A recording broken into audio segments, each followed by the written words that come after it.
In this video, we're going to create the data labels here, and then we're going to create a customized version here, because with the chart.js data labels plugin, we're not able to put it here up.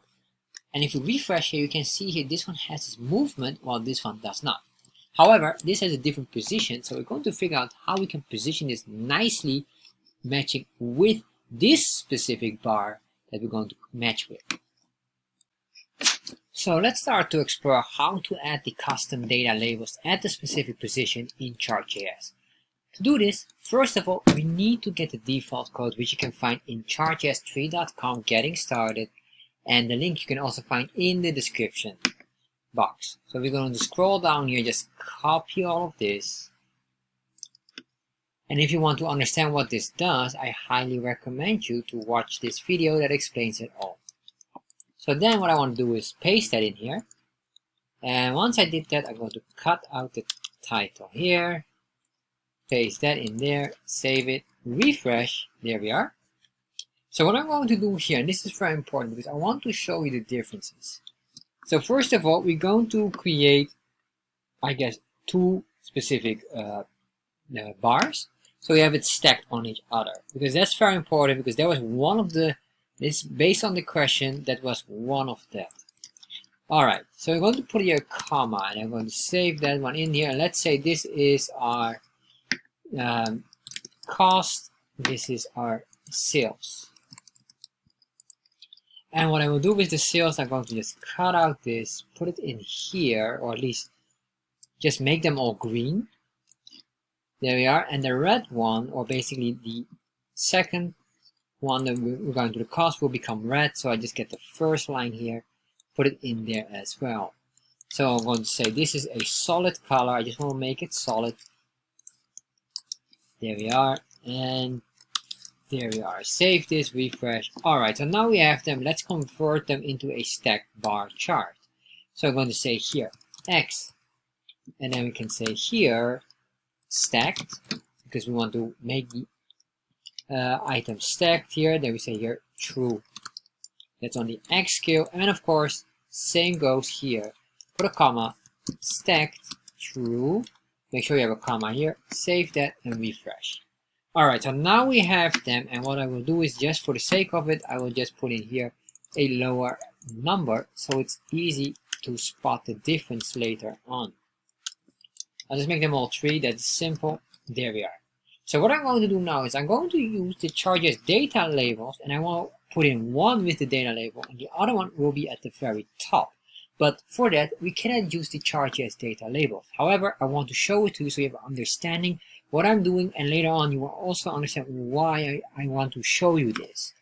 So what we're going to do here is I'm going to click here on, well, basically I want to go to the cdnjs.com and search for the chart.js plugin data labels. The latest version is version 2.0.0. So I'm going to copy this entire script here, and then I'm going to put an enter here and paste that in there, and make sure that this specific, this JavaScript library, which is the chart.js library, loads first, and afterwards the plugin or the data labels plugin should be loaded. So if I save this, nothing will happen yet because we didn't activate the plugin. So I'm going to go here in the options, and then you can see here just below the options we put a comma, and then we say plugins, and then we're going to say here the plugin name, which is chart data labels. Save this and refresh, and there we are. So now we have this, and what I'm going to do here now is I'm going to hide one. I don't want to show this one at all. So how are we going to play around with that? Well, luckily it's quite straightforward, because with the data labels we are allowed to do the following. I'm going to say here data labels, and then I'm going to here let's play around with this. We can say here the data labels, we'll say here font, and make the font width, so we say width, not width, sorry, weight, font weight. We'll make this bold. If I save this, what happens now is that one specific one becomes bold, and now you can see here I realize that I'm working on the red one. I don't want this, I want to push it down here. So what I'm going to do here is the following. I'm just going to copy this, put a comma here and paste that in there, and then what I'm going to say here as well, we'll say here color, make this white. If I put a comma here and save this, refresh. Alright, so that is working. And then what I want to do with this one, just to rotate that one. There was a specific request as well, so we say rotation of 90 degrees, comma, save that, and there you are. So now we have this rotated. What I want to do with this one here, Bob, I just don't want to show it at all. I don't want to show this, so I'm going to say here, display false. Save this, refresh, and there you are. Alright, so what I want to do then is, this must be here up. And because in the data labels plugin, we're not able to put it up here all in one line. Because what it will do is we'll just put it up maybe X amount of pixels based on the bar itself. So that would mean that we need to create our own custom version of this. So we're going to create our own plugin. So to do this, and if you have two plugins, what we need to do here is we're going to put a comma here, and we're going to use now the other plugin name. So let's say in this case, I want to have these floating labels here with number 3 showing here, here, here, all nice in line, specifically there. So I'm going to say this is floating, I guess floating labels. And you can see here now, because this is like an array. So we're just working here with an array of variables, because here, we're going to say here, well, let's say you're floating plugin block. And then here I'm going to say constant floating plugin label, floating labels. And then here ID, you can do that one, comma. So basically this is just a constant here, that's why this is the constant, but also this one here is basically a constant as well, but we don't have to do it like this because the specific chart.js plugin data labels library has done that for us. So basically they did the work for us. So here, what I'm going to do here is to figure out when are we going to draw these data labels. So in this case, I would say here, after data sets draw. So that's our timing here. We're going to put in here the argument, which is chart, then we say your args and options. Doing this, then we can now start to work. And basically what I need to do now is what we call object destructuring. And object destructuring is very important because basically what we want to do, we want to split out the existing object. These are all objects. And basically, if I do console log, I'll say chart here, let's save this. Then if I refresh, open up developer tab, and click on this, you can see here we find all of this information. This is on line 84. And line 84 is this specific line here. Shows us all the information. And what we really want here is basically the CTX. We have here the CTX, that's this one here, that's an object. We need to have the chart area, which is this one here, that gives us the positioning of this. And I have a whole video that explains what this really does. And finally, we need to have the scales. And the scales consist here of certain information that we need. And specifically here on the X scale, and then if I go down here, we should find here something very, very specific. Do we see it here? Well, I'm not able to find it here as of now, but that's alright. Later on, we're going to work on that. However, the scales here are essential. Maybe it's in the data here and the scales. Am I correct? Doesn't show. It's alright. Later on, we'll focus on that. So what we're going to do now is basically trying to figure out the coordinates on where we need to put it up, or where do we need to put them. Because if you want to put them in line here, we're going to work with the following. We have basically here this, and then let's do an object destructuring now. So constant, then your curly braces equals chart. Alright, but of course, in the chart, we saw already we had the CTX, and we had the chart area, and to be specific, in the chart area, we have, of course, another item. So we are here, and then we have here the chart area. Let's go back here.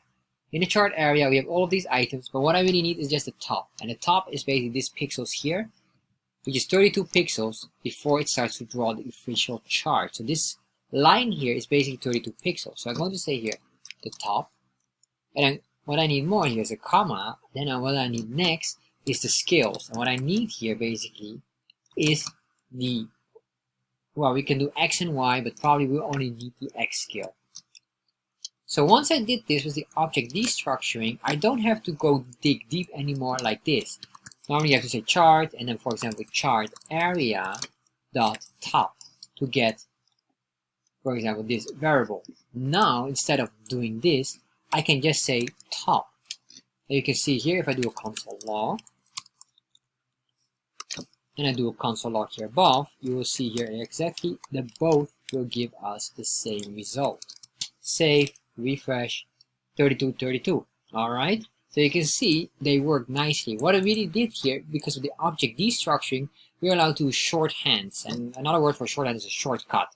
So instead of using this long text, we can just use now top. It's more efficient and more concise. Alright, so we have this now. So the next thing what I want to do now is start to draw. And what we're going to draw is basically the number trees of this and put it here up. So let's start to work on that. And what I'm going to do is the following. I'm going to say a ctx save.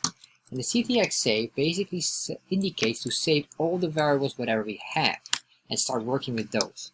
So then what we're going to do here is a ctx.fill style. And the fill style is basically a color code for the font. So what I'm going to grab here is I will grab here the cost, which is this red color here. I want to make this identical. Put it in here. Put it again back to the semicolon. And then enter. Then the next one would be the ctx.font, which would indicate the font family, the font pixels, and if we want it bold, yes or no. So in this case, I will make it bold or bolder, that is fine. Then we say here, we can do here 12 pixels, and the font family will be Arial. Very important, use this order. The CTX, so basically the canvas, because we're writing now canvas code, and CTX, if you wonder what is CTX, CTX is basically the reference to the canvas of this ID here, which is my chart. So CTX basically indicates draw something in the chart with the canvas ID of my chart. And the canvas is very strict on their code. If you have this in a different order, it might not write or draw anything at all. So make sure you have this order correct, but also this structure here. Alright, so now we have this. What I want to do now finally is to start drawing it. So I'm going to say a ctx.fill text, and the fill text will basically indicate what is the text we're going to draw, and I don't need the equal sign here, but I need parentheses here. Make sure you have the parentheses. And then here, what are we going to draw? Well, the first one would be the text. So let's say here, testing, alright, or just something, it doesn't matter. And then here, we need the X position, and here we need the Y position. With the X and Y position, we basically need to get the coordinates. So, and what is our coordinate? Well, we have to figure out, that's why we had here as well the chart area with a top. The top would basically indicate where are we going to put it on a, vertical level, sorry, on a vertical level. And we have also a horizontal level. So our horizontal level is basically left to right. And that's our X position. So where are we going to start? So that's why I'm just going to put in here just 10 pixels. And here also 10 pixels. So we have basically our position 10 pixels to the left. And we start here in the corner up because that's 0.0 X and Y coordinates. So we go 10 pixels to the right. And then 10 pixels down here. So it should be somewhere here. So if I save this, we should see here some text. And there we are.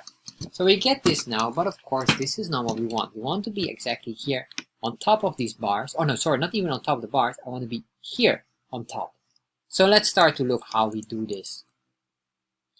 To get this, we need to figure out then our position. So how do we get then the position specifically for the X position here, where we can get this here?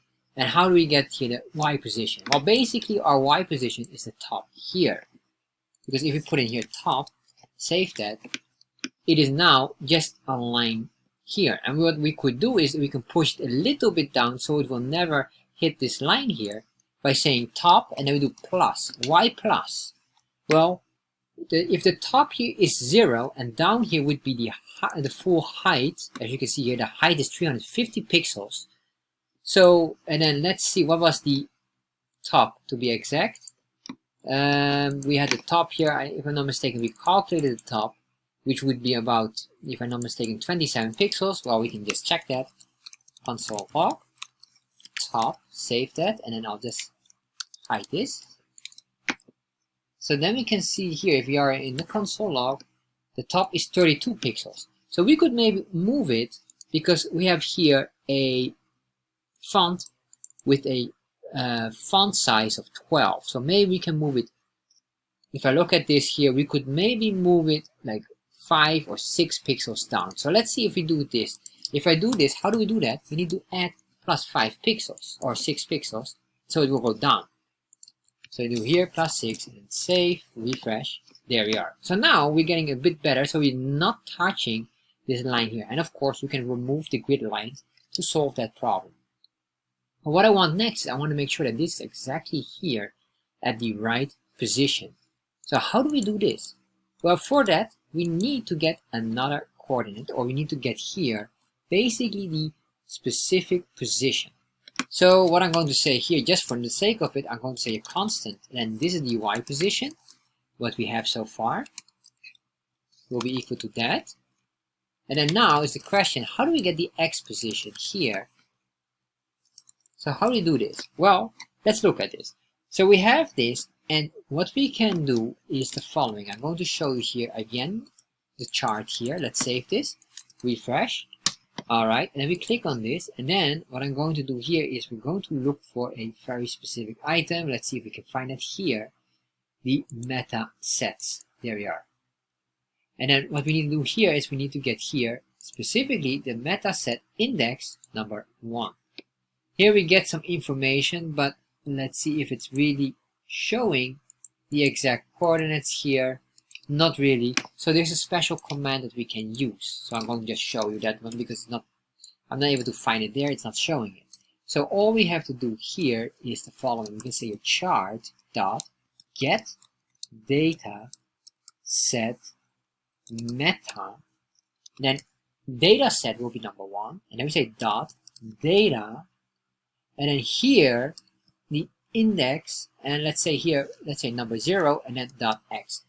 Why number 0? Number 0 would be the first item here. That would be this one here we're going to focus on.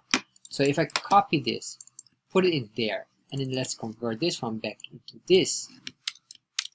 The y position. Save this, refresh. You can see now it's in the center. Although you might say, hold on, it's not in the center.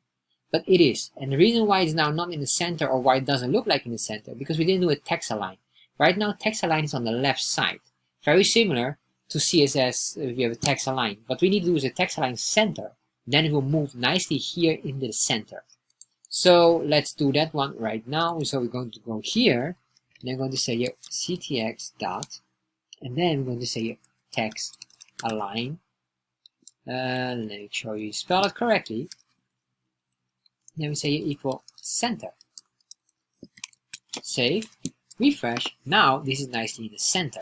So that's the first one, and then I figured out here for the y position, we could basically maintain the y position because, oh well, sorry, we could just leave it like that. That's alright. We don't need to do it. I thought maybe we can do a baseline, but it's not necessary. Alright, so now we have this.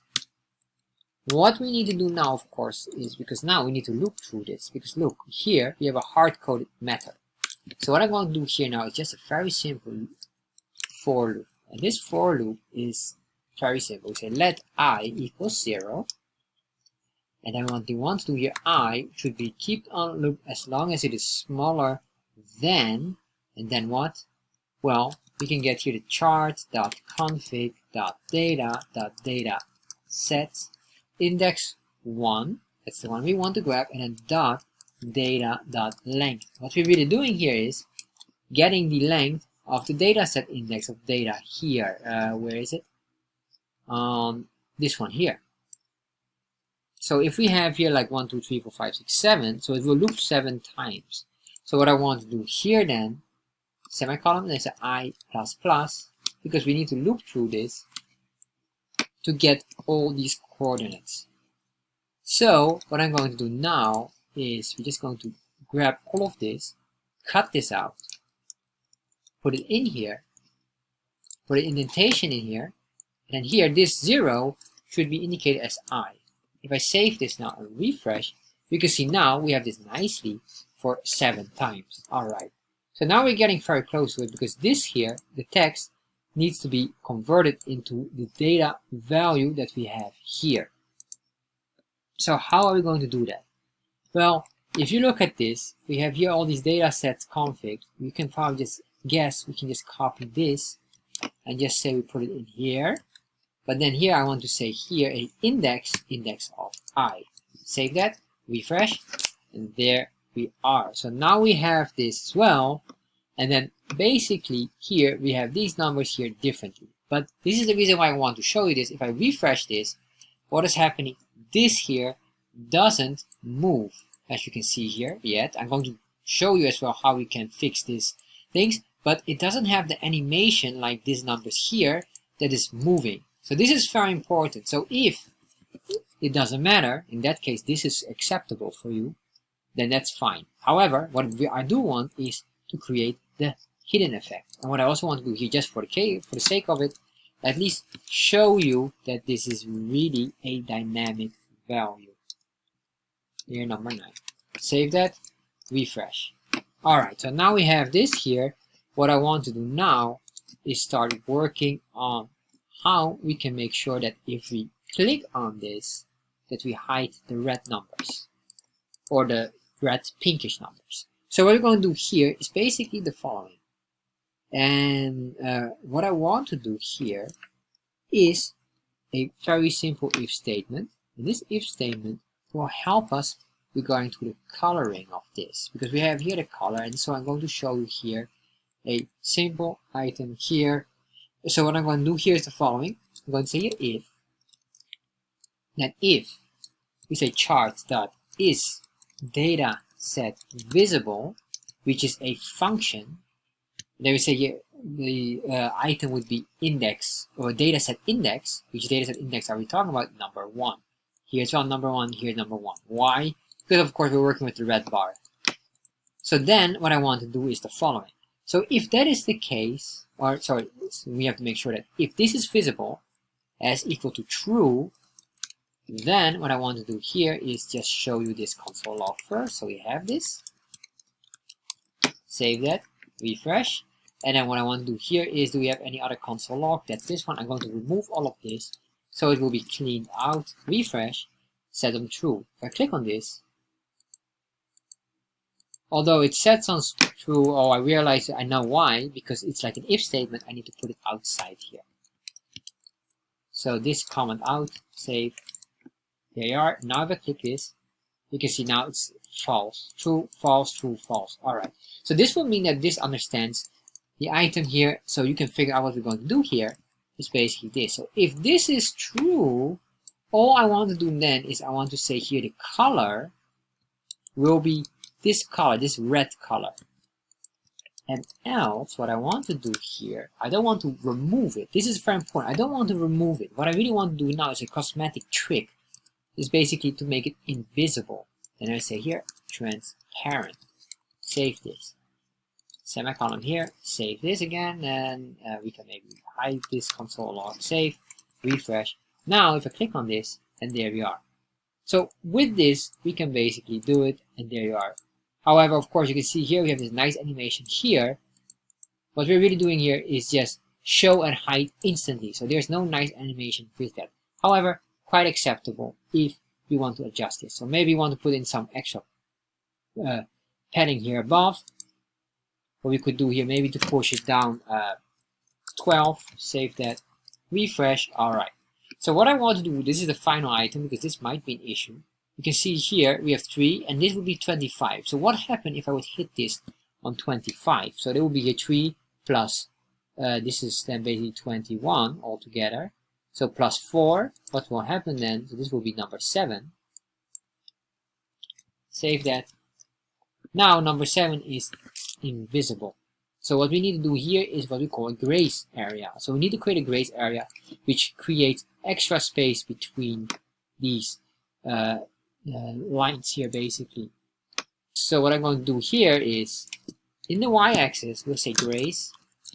And then this would be, let's say, 5%. Although it's not really 5%, it's basically one of these blocks. Alright, unexpected identifier, because I forgot a comma here. Save that, refresh, and there you are. So what happens with the grace is basically now the bar chart will never hit the very top. Like this here, if I do again +5, you will see here it will not hit it. So let's say +5, we'll make this. Then here again, then it will just keep on going up, always having some space to avoid the issue. And this is basically how you can create these extra lines over extra numbers here with a customized data label. So if you enjoyed this video and maybe you want to do this but maybe for something else, or you want to go even deeper, I would highly recommend you to check out this specific one here, which will also show you how to add data labels in a scatter chart. And the reason why this is different, although it's quite similar to what we created with our own plugin, is because the data labels plugin doesn't allow on scatter chart. It only works on a line chart or on a bar chart. And with this here, you will make one for the scatter chart. Very similar to what we have done here for our custom plugin.